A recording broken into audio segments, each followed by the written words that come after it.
코로나19 관련 뉴스가 쏟아지면서 혼란을 부추기는 가짜뉴스, 또 진위를 판단하기 어려운 정보들도 함께 유통되고 있죠. 저희 통합뉴스룸에서 걸러드립니다. 가짜뉴스 퇴치 프로젝트 팩톡을 진행 중인 임주연 기자 나와 있습니다. 임 기자, 어제는 가짜 사진들 판별해 주셨는데 네. 이게 총선과 코로나19를 연관하는 주장들이 온라인에서 좀 유통되고 있다면서요? 네, 총선이 다가오면서 이제 그런 주장들이 나오는 걸로 보이는데요. 주로 이제 중국과 관련된 주장입니다. 그러니까 첫 번째로 정부 여당이 4.15 총선에서 국내에 거주하고 있는 그 중국 동포들의 표를 얻기 위해서 중국인 입국 전면 제한을 못하고 있다라는 주장이 한 가지가 있고요. 여기서 더 나아가서 대통령이 긴급 명령으로 중국 동포들에게 투표권까지 줬다, 뭐 이런 내용이 있습니다. 그런데 특히 이 내용의 경우는 연합뉴스의 속보기사 형태로 퍼진 상태입니다. 속기가 쉬운 형태네요. 그 앞에 말씀하신 것부터 볼게요. 정부가 국내에 거주하는 중국 동포들 때문에, 그러니까 중국 동포들의 총선 표 때문에 눈치를 보고 있다, 뭐 이런 주장이 실제로 어떻게 돌고 있습니까? 그 관련 내용으로 뭐 SNS나 유튜브 채널들에서 많이 돌고 있는데요. 확인을 해봤더니 이건 전혀 사실이 아닙니다. 왜냐하면 그 현행법상 외국인은 총선 투표권이 아예 없습니다. 예. 투표권이 없기 때문에. 예, 총선 투표권이 없습니다, 일단. 그러니까 이제 투표권이 없는 사람들의 표를 의식한다는 것 자체가 애초에 말이 안 되는 거고요. 대신에 이제 그 지방선거에서는 외국인들에 대해서도 투표권이 주어지는데 모든 외국인 아니고 일종 요건을 갖춘 그 외국인 거주자에 한해서입니다.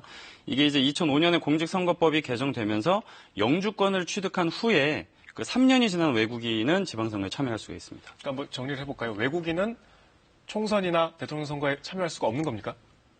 그렇죠. 총선과 대선은 참여할 수 없고요. 지방선거는 참여할 수가 있는 거죠. 그 요건이 되는 외국인 거주자에 한해서요. 그러니까 참여할 수가 없는데 눈치를 보고 있다는 주장 자체가 앞뒤가 안 맞는다는 말씀이신 거죠? 그렇죠. 말이 안 되는 거죠. 투표권이 어차피 없는 분들인데 이 주장 자체가 총선, 곧 다가올 총선표를 의식해서 뭐 적극적으로 조치를 못하고 있다는 주장이거든요. 그러니까 이거는 뭐 논리적으로 따져볼 만한 얘기인 것 같은데 아까 두 번째로 소개해 주신 거는 정말 좀 이해가 안 되는데요. 대통령 긴급 명령으로 중국 동포에게 투표권을 줬다, 이런 주장이 있다면서요. 예, 이것도 언뜻 봐서는 좀 납득이 안 가시는 분들도 많을 텐데요. 이게 뭐 유튜브 채널들이나 뭐 좀 많이 퍼져 있는 내용들이긴 합니다. 근데 역시 이것도 사실이 아닙니다. 예. 일단 요거는 좀 살펴볼 지점이 언론 보도를 이용했다는 게 좀 한 가지 지점이 있는데. 그러니까 이게 네. 사실 보도가 돼야 네. 논란이 생기는 건데 이런 보도가 없었잖아요. 보도가 없었는데 연합뉴스의 보도인 것처럼 퍼졌죠. 보도가 된 것처럼. 그래서 트위터나 뭐 페북이나 뭐 각종 인터넷 커뮤니티들에 많이 퍼져 있어요. 왜냐하면 이게 글로 그냥 전파가 됐으면 뭐 앞서 말씀드린 것처럼 저게 진짜겠어? 지금 이 연합뉴스 로고가 박혀 있네요. 네, 그렇죠. 저 보시면 연합뉴스 로고가 박혀 있고 속보 형태로 지금 떴어요. 그러니까 3월 7일 0시 기점으로 긴급 행정 명령이 내려졌다. 그래서 그 제한 중국 동포 유권자 연맹 포럼이라는 지금 보시는 사진, 단체 사진과 함께 유포된 겁니다. 보시면 아랫부분에 기자의 이름도 적혀 있어요. 언뜻 보면 그럴싸하잖아요. 근데 이제 그렇다 보니까 포털 사이트에서 연관 검색어도 막 뜨긴 했는데 연합뉴스 쪽에 좀 확인을 해봤습니다. 해당 기사를 송고한 적도 없고 또 게시물에 적힌 그 노미현이라는 기자도 없는 사람이었습니다. 실제로 존재하지 않는 기사였습니까? 네. 그러니까 결국 이거는 그냥 가짜 기사인 거죠. 누군가가 만들어낸 가짜 기사군요. 가짜 기사인 겁니다. 이게 연합뉴스 기사는 가짜라고 치고 그러니까 실제로 그런 일은 아예 없었던 겁니까? 그래서 혹시 몰라서 연합뉴스 기사가 아니지만 뭐 그런 움직임이 있는지 저희 팩트체크 팀이 좀 추가로 확인을 해봤는데요. 그런 움직임은 전혀 없었고요. 그거에 대해서 그 행정안전부 관계자는 해당 내용 완벽하게 허위 사실이다, 이렇게 잘라 말했습니다.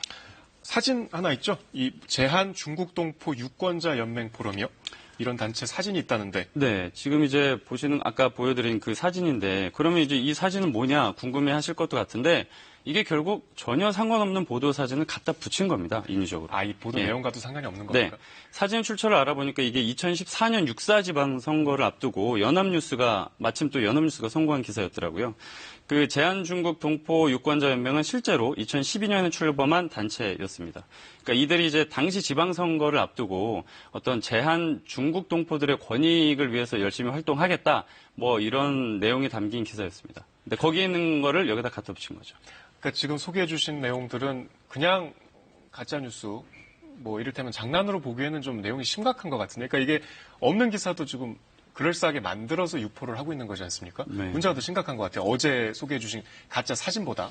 그렇죠. 그래서 그 문제의 심각성이 있다고 청와대도 느끼고 있는데요. 어제 그래서 이런 류의 가짜 뉴스에 대해서 언론의 신뢰를 이용한 아주 악질적인 가짜 뉴스다. 그리고 또 아주 심각한 범죄다라는 표현까지 쓰면서 강한 어조로 비판을 했고요. 그러니까 법적 대응을 비롯한 원칙적인 대응을 하겠다 이런 입장을 밝힌 상태입니다. 그러니까 좀 전에 말씀은 드렸지만 어제 소개해 주신 것보다 좀 진화된 가짜 뉴스 같습니다. 그러니까 연합뉴스라는 로고가 찍힌 기사의 형태를 띄었으면 사실 믿을 수도 있을 것 같아요. 저라도. 그렇죠. 예, 되게 이제 카톡이나 뭐 이런 걸로 많이 주고받으시는데 일단 언론 보도 형태를 띠고 있으니까 더 많이 배포를 하지 않을까라고 추측을 해볼 수 있는 부분인데요. 이거는 그래서 의도성이 좀 보인다라는 거죠.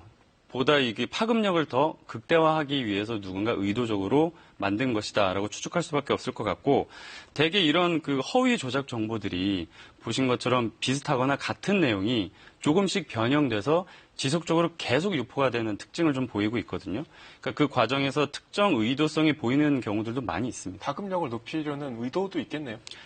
의도가 있다고 볼 수밖에 없죠. 그걸 파급력을 그냥 뭐 인기를 위해서 높인다라고만 단순하게 생각하기는 힘드니까요. 또 더군다나 정치적인 내용이 담겨 있고. 계속 소개해 주시고 계시지만 이게 어쨌든 언론을 소비하는 소비자들, 독자들, 시청자들의 판단도 좀 중요할 것 같습니다.